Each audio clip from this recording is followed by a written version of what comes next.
Well, hello everyone out there, just everyone, strangers, like followers, any people that could follow my activities here. I'm Alex. I don't know exactly. Maybe I shouldn't introduce myself for the very 18th maybe time in this sequence of video sessions. And nevertheless, I'm Alex. I've just made home, I should say. I've just made home, I should say. It's fucking cold outside. I'm telling you, it's very harsh, and even taking into account our kind of weather of climate, I should say, that we have here in our neighborhoods. Even taking that into account, I should say that we have pretty harsh winter this time, and this winter is extremely I don't know, unusual for me, and we are having those deviations about the temperature and gaps between the points of the lowest points of temperature and the highest points of temperature, and those gaps are extremely harsh. Like let's say we have around 20 or 30 degrees gap between those points, and now we are currently experiencing the lowest showings of our temperature, and but still it's kind of life is good in any way, isn't it? Like it goes, like it comes to you, and whatever you would you like to experience in your life, it will be appearing to you very soon if you really want that things to happen. Am I right? Am I making point here? Comment me or refute me if I'm wrong, and whatever. It's my opinion. I'm very I should say third guy, and as for my personal opinions, and even sometimes I'm always, not always, but time by time I tend to overthink things, and just ponder for too long about certain materials and certain opinions, and nevertheless that's the way I am. I'm not gonna to repent or justify about that at all. I'm not about that. So it's been kind of very long introduction, and I should say announcement that came from my mind spontaneously. I adore that thing called the stream of consciousness of mine, and you are having this session now, and I congratulate you with that. And I'm warning you, as always, in this video, not as always, but in this particular video, I'll be extremely, I don't know, I'll be doing scientific related scientific ramblings, or science related ramblings, I should say, and I promise. Although we'll see how it goes. I don't know whether it will take a long time of mine or it will be short. We'll see if it happens and how it goes. We'll see. Anyways, getting back to the track of today's not short, not long video. You see, I'm going on the tangent, on tangent, on tangent, on tangent, and it goes again and again, and I should eventually go to the track that I wanted to familiarize you with, and I'll be trying to keep things nice and simple, and short for you now. And here is a long and short of it. Excuse me. Okay, here is a long and short of it. I'll be just pondering about for the first topic. I have such a point about how we can, actually I should say can instead of should, how we can travel for long distances in open space, up there in space, and how we're about to cover those harsh and huge and just immense distances that we have in our universe. And I don't remember in particularities, but recently I followed kind of some English native speaker blog, and he was telling about, it wasn't even English material, I should say. It was in my own native language, and I was follow that scientific stuff because I adore following such related materials to what I told you about space, about time, about that kind of thing, you know. And I was following that as always, and that there was told that the thing was told there was we are probably to be inventing our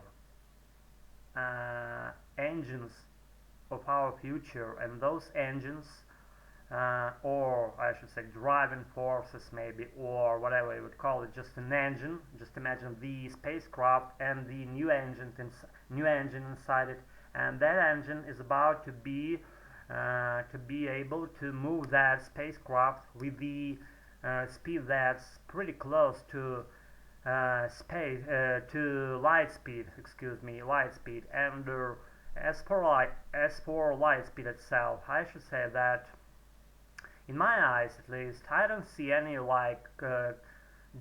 any signs of closuring to that point of speed, because we have particular laws of physics that say that if object is moved close to the speed of light, the time and all the tiny parts and all the cells of that object is about to be like frozen in time, you know. And that's for the first thing. And for the second thing, excuse me again for stumbling here. I'm trying to keep my English more fluent and keep the pace, keep pronouncing things more clearly the way I can, and it's not too easy for me just following these like inclinations of my speech simultaneously. You know what I'm saying, and I'm trying. And back again to the track. If you're about to accelerate your body or your spacecraft to the speed which is close to light speed, or all your entire body probably will be destroyed with the inertial forces and with the acceleration forces, and all your tiny parts of your body, of your cells, of your material, what you are built of, all those substances is about to fall into pieces just in one instance, in one moment, and that's because they all have their mass, and the mass itself, it couldn't be replaced from one place to another without having those inertial forces keeping hold, trying to keep that tiny part of yours, trying to keep that tiny part of yours back, and that's called inertial forces. And there are another kind of forces called acceleration forces. They're about to do like the opposite thing. They're about to accelerate the tiniest parts of your body as soon as they can, and that entire thing is about to tear away, I should say, your entire body, or tear apart, or so the result will be all the tiniest parts of your body, all the molecules of yours will fall apart. I guess I made it clear for you, and I tried, guys. I'm not a native speaker of English. You know, I'm trying to be on that track, and I will fight for that with every tool in my shed. I will fight for that with every tool in the shed. Don't even have slightest hesitation about that. I told about that previously. And what else? Let's say we'll say we have such a engine that is about to move us from one point where we are now, let's say on our beloved Earth, and we're about to travel throughout the time-space, because it's called not space but the time-space materia, excuse me, as I call it. In my eyes, it's called time-space materia, not the time separately, not the space separately. It's the connected interactively connected thing, you know, it's called time-space connectivity. That's from scientific standpoint, I guess. I hope I'm not mistaken here, and I'm always trying to keep my speech clear and to be very so that the possible my viewers could apprehend and comprehend and understand and made it clear what I'm speaking about right now. Okay, I won't I won't be using too complicated words for my deepest vocabulary, because when you're trying to speak spontaneously, as I do right now, and when I'm trying to like correspond to this certain rate of speech, like let's say in this video I speak middle rate of speech, as for my abilities at least. I see this way, I see this process this way. I'm trying to keep middle pace, not fast, not slow, just as it goes, okay? Don't judge me too strong and too harsh. I'm only learning. And about learning, that's the second possible point that I wanted to share with you. But let's complete with the first one. And the first one actually nearing its end. I'll be very brief about giving you the finalizing that thing and summarizing what's been said just right now by me. Okay, and in order to finalize and summarize that material, you always should like keep in mind that, let's say, like 3 or 4 or 5 centuries ago, people could barely think about our current achievements, and if we keep thinking in like straight direction, and if we keep our minds clear and we could follow our exploratory process about wherever science it concerns, we will achieve any heights that we can ever imagine. I'm telling you, I'm pretty clear, I'm pretty sure, and even just overwhelming, and I may overreact even about that, because of my personal thing of being sure about what I'm telling you right now. Okay, I guess we've got my first point out of the way, and we can proceed with the second one. If you especially have your time to follow me. Okay, it's up for you to decide. I'm not holding you in this place. I'm not holding you in front of your screens, right? And it's your choice. And for the second thing, I have today the opinion, the thought that concerns our improvements, our learning thing. And one guy on some YouTube channel said that you shouldn't be probably call yourself and perceive yourself as a learner of your second or third or whatever it would be in sequence language. Am I clear for you? Whatever you're about to be following, whether it's your English learning thing, whether it's your Spanish learning thing, whatever, you should be think about that as you're the only owner, but not the only, but the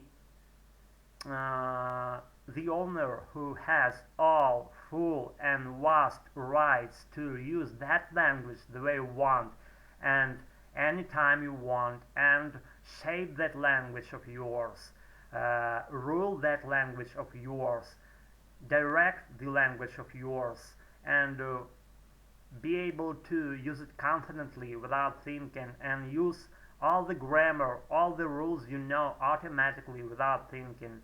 And if you possess that stuff, that means you have no limits about your improvements.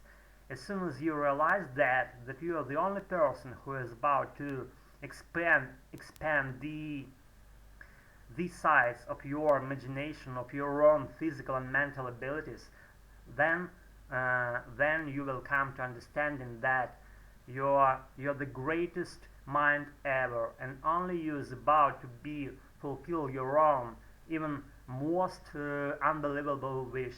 Am I clear for you now? I guess I'm clear. And once again, don't call yourself as a learner of your language. Be the owner of your language and be the ruler of your language. And there is a harsh gap between trying to call yourself like a learner and the theme that's called owning the language. Owning the language means you are able to do whatever you want with your theme, with your language, I should say. Uh, my thing I'm crazy about, that's my English. My English, I adore that stuff. I'm diving there, I'm bathing there, I'm floating on the surface, I'm swimming on the surface, I'm diving to the deep blue, I'm floating up again, I do whatever I want, I construct new phrases, even new grammar rules, if I don't know, and don't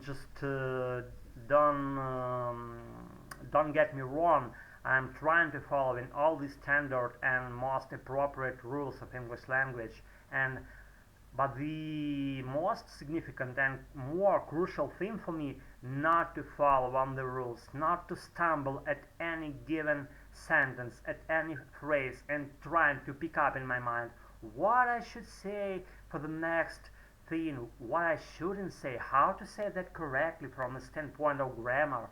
I'm not about that at all. I'm trying to speak very fluently, very freely, very so that nothing could hold me back. That's why I called my channel Dive into Free English. I hadn't had any doubts about how to call my channel because that thing came to my mind just for the very first moment I started to think how to call my channel. That's the thing I have inside, that burns inside me, and it will be burning if I don't die.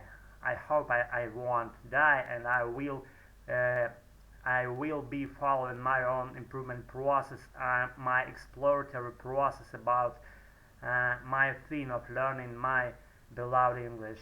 I guess I made it clear for you now. You see, I'm trying to introduce, to even contrive new things and infuse my own vocabulary, my own just spur the moment stream of consciousness with the new terms, just at any time, at any moment. You see that as it goes, I'm trying, and I follow my own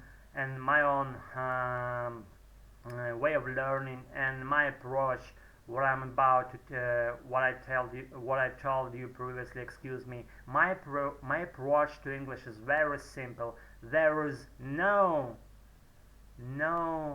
strict walls around you. There is no strict rules around you as for your English. I mean, there are a bunch of rules. There are a bunch of grammar points you should know. So when you know them, for the most part at least, there are no any walls around you. So,